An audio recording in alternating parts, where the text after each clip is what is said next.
থালাপতি বিজয়। তামিলনাড়ুর রাজনৈতিক মঞ্চে যেন সিনেমার চেয়েও বড় কোনো চিত্রনাট্য লিখে ফেললেন বিজয় থালাপতি। ক্যারিয়ারের সবচেয়ে সোনালী সময়ে হঠাৎ করে রূপালী পর্দা থেকে বিদায়ের ঘোষণা, যা ভক্তদের জন্য ছিল এক বড় ধাক্কা। কিন্তু সেই ধাক্কা পেরিয়ে এবার তিনি হাজির হয়েছেন নতুন পরিচয়, রাজনীতিবিদ হিসাবে। নিজের করা দল টিভিকে রাজ্য সম্মেলনে লাখো সমর্থকের সামনে তার জ্বালাময়ী বক্তব্য যেন আগুন ধরিয়ে দেয় ভারতের রাজনৈতিক অঙ্গনে। সিনেমার নায়ক এবার বাস্তবের ময়দানে, আর প্রথম লড়াইতেই তিনি দেখালেন এটা কেবল প্রবেশ নয়, শক্তিশালী আগমন।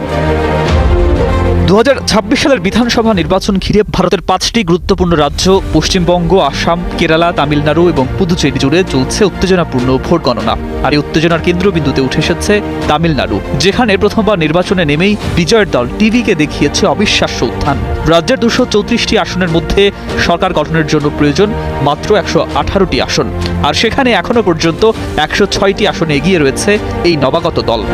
প্রিয় দর্শক, ব্রেকিং নিউজ এইমাত্র পাওয়া সংবাদে স্বাগত। দর্শক, ভারতের বিধানসভা নির্বাচনে প্রথমবারের মতো জয়ললিতাকে হারিয়ে তামিলনাড়ুর মসনদে বসতে যাচ্ছেন ফিল্ম সুপারস্টার বিজয় থালাপতি। সম্পূর্ণ ভিডিও দেখতে চ্যানেলটা সাবস্ক্রাইব করে সঙ্গে থাকুন। দর্শক, সংবাদ শিরোনাম দেখে বুঝতে পারছেন আজকের ভিডিওতে খুবই গুরুত্বপূর্ণ দিক তুলে ধরা হয়েছে। সম্পূর্ণ ভিডিওর বিস্তারিত দেখতে সরাসরি চলে যায় স্ক্রিনের পর্দায়। তামিলনাড়ুর রাজনীতিতে এতদিন ছিল মূলত দুই শক্তির একচ্ছত্র আধিপত্য, ডিএমকে এবং এডিএমকে।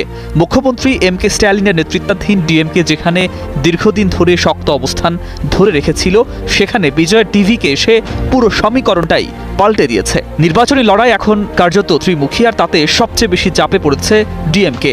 টিভিকে ও এডিএমকের পেছনে পড়ে গিয়ে তাদের অবস্থান এখন দুর্বল।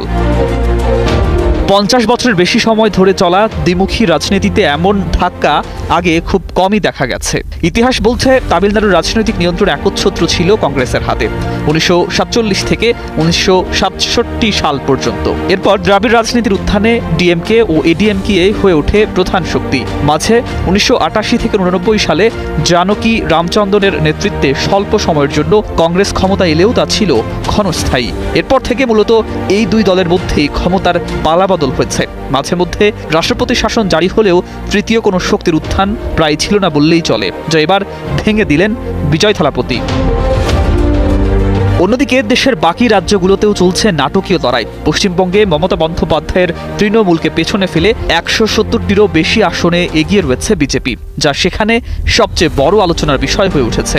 আসামে মুখ্যমন্ত্রী হিমন্ত বিশ্ব শর্মার নেতৃত্বে বিজেপি একতরফা জয়ের পথে, যেখানে কংগ্রেস 30টির বেশি আসন পেতেই হিমশিম খাচ্ছে। আর কেরালার কংগ্রেস নেতৃত্বাধীন ইউভিএফ ইতোমধ্যেই সংখ্যাগরিষ্ঠতার গণ্ডি পেরিয়ে গেছে বলে জানিয়েছে এএনআই।